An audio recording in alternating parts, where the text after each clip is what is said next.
Alright, how's it going everybody? In this video I'll be talking about recursion. So the objectives of the video, to start we'll define recursion and we'll talk mostly about recursive patterns. But this is actually a concept that you already know from all the activities we've done in class. And I'm simply putting a name to it, okay? And the more important skill from this video to learn is how to read the algebra, which allows one to express a recursive pattern.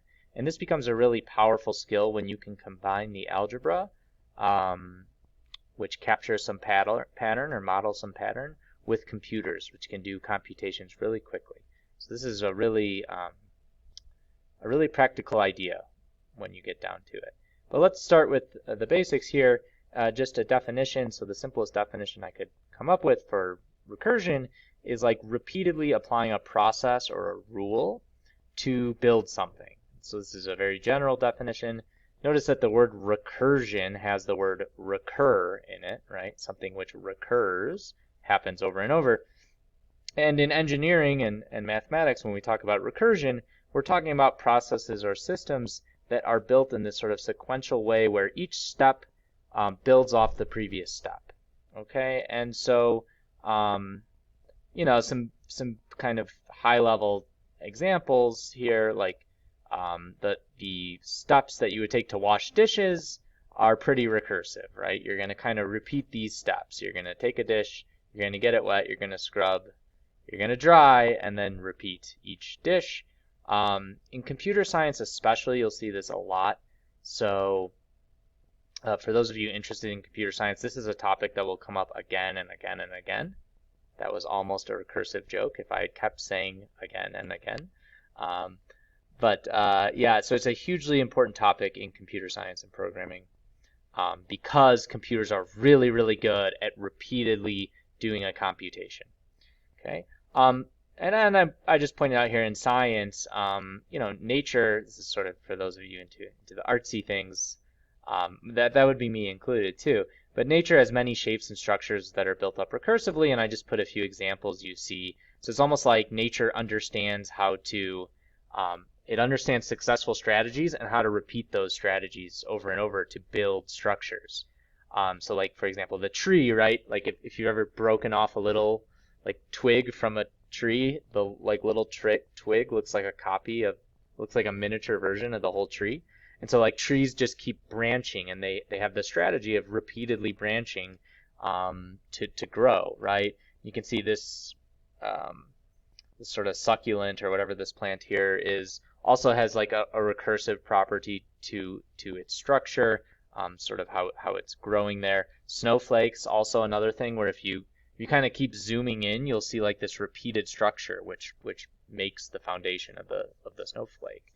So kind of cool. Just I know this is very high level stuff here, but I just think it's kind of cool how like nature, like mathematicians learn from nature, and I think you can see some examples here. Okay, anywho, let's get down into the math here. So visual patterns, so we do these a lot in class, and they give a great look at recursion.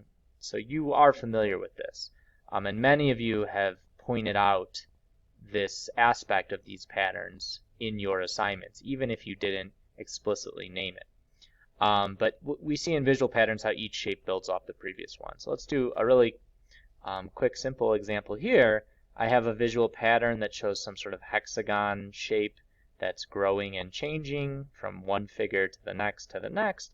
And notice that the way that it changes in this consistent pattern, where each time we get 5 new hexagons. So for example, if I look from figure 1 to figure 2, I see figure 1 living inside of figure 2 here, but then we've added these 5 hexagons, these 4 lighter blue ones, and then that like bright blue color there for the number 5 around the outside to the right.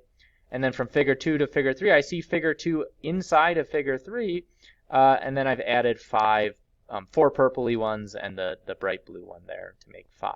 Right? So a recursive rule tells you how to get from the next figure from the current figure. So how do you get the next figure from the current figure? Well, you take whatever you're looking at and you add 5 more hexagons around the right side, right? Okay, so that's the recursive rule in words. Again, just highlighting here, recursive rules show how to move from one stage to the next. Oh, and I noticed there, sometimes these are called update functions in the literature. Like you might see this in a textbook or not, who cares? But update function is also a good word because it tells you how to update the thing each time. Okay, another pattern we've seen several times, the triangular numbers, or what I call the Triforce pattern. Notice how each of the triangles fits inside the next one with a new part added on, right? So let's say I see this being added on the bottom. I can see figure 2 living inside of figure 3 with 3 new triangles added along the bottom. Or I can see figure 3 living inside of figure 4 with 4 new triangles added along the bottom.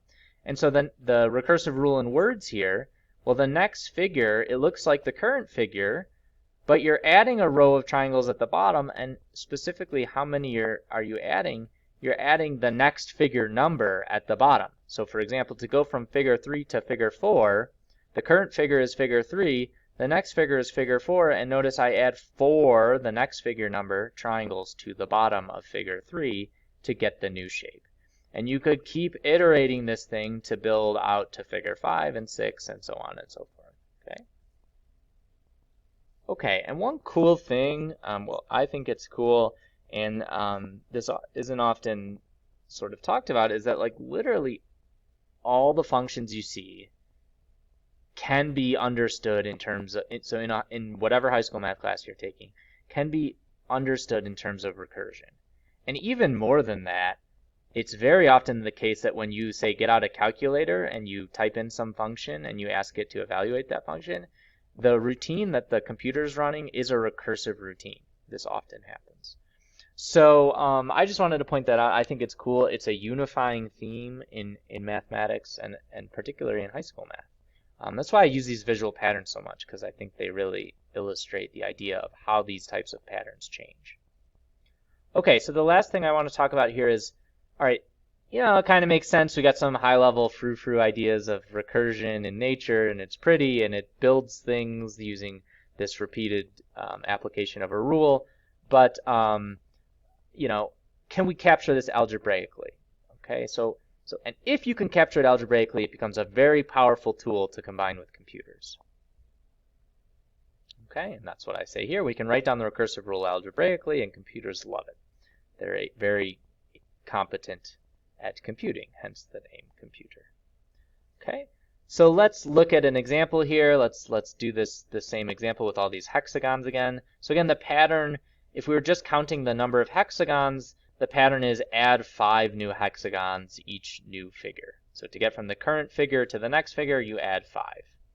Okay, and I've written it over here on the left in words, and I've written it here in the right in algebra and as an algebraic equation.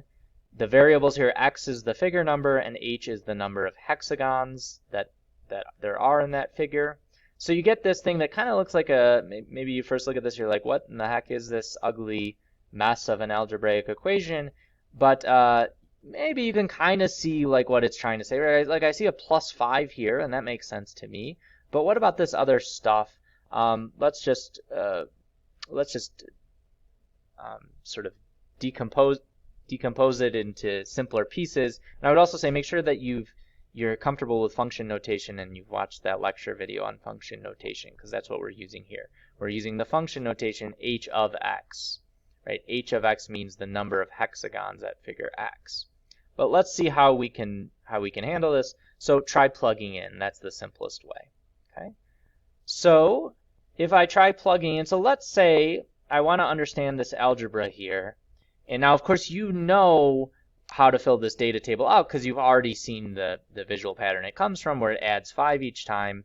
So when x is 1 at figure 1, there's 6 hexagons. You know that for figure 2 there should be 11. Okay, but let's see how that relates to the algebra. So again, recursion tells us how to get from one figure to the next. So if I know how many there are at figure 1, I can plug in x equals 1 and use the recursive rule to get me to figure 2. So the idea is, if I know that at figure 1 there are 6, and I don't know how many there are at figure 2, even though for this example you already do, we're really just trying to learn to read the algebra. So we started with one that we already kind of know how it works. But what happens if I plug in x equals 1? I plug in figure 1 to the update rule. Well, that means that everywhere you see a 1 in this equation, everywhere you see an x in this equation, it should become a 1. And so let's look at that. If I make all these x's 1s, then on the left side I have h of 1 plus 1, and on the right side I have h of 1 plus 5. So everywhere I saw an x, it became a 1. And now what happens? Well, 1 plus 1 is 2. So that says on the left side I have h of 2, and then that equals h of 1 plus 5.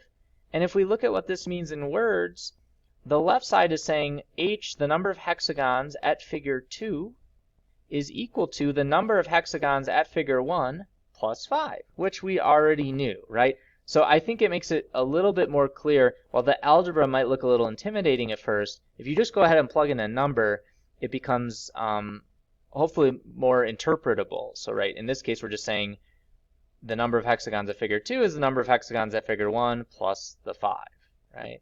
And so there, if we had to fill it out in the data table, I could move from the row 1 to row 2 by just taking how many there were at figure 1 and adding a 5 to it. Here is h of 1, which is 6, plus 5. That gives me h of 2. Okay. If we wanted to move from figure 2 to figure 3, well, just use the recursive rule again, except plug in x equals 2. So if I make everywhere I see an x, if I make it a 2, that says on the left h of 2 plus 1 equals h of 2 plus 5, or h of 3 equals h of 2 plus 5. And just reading our function notation, h of 3 is the number of hexagons at figure 3. H of 2 is the number of hexagons at figure 2.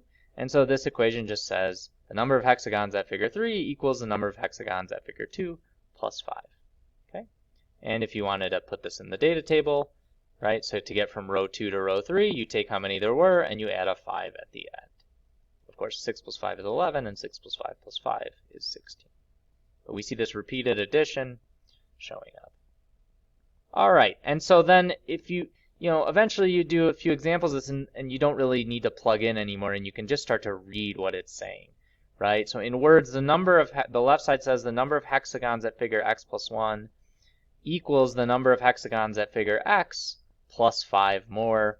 Or if you like, the way I like to think about the x plus 1 and the x, if that's throwing you off a little, I like to think of it as the x plus 1 is like next time, and the x is like this time, right? So if it's time x, the next time is time x plus 1. And so this is saying the number of hexagons next time equals the number of hexagons this time plus 5. Okay? So in summary, recursive processes go one step at a time. Each step builds off the previous step in a predictable fashion. We looked at a couple of very quick examples of recursion. One of the cool things I think is that all the functions you encounter in high school math are sort of built up this way, and this is how computers compute so many things. And lastly, the skill portion of this, to read the algebra of a recursive rule, you can, if you're not quite sure what it's saying, if you're having trouble interpreting it, try just plugging in numbers to generate some data, and then you'll be able to see, oh, if I have this many at step 1, I can figure out how many there are at step 2, and then step 3. Okay, so thanks for listening.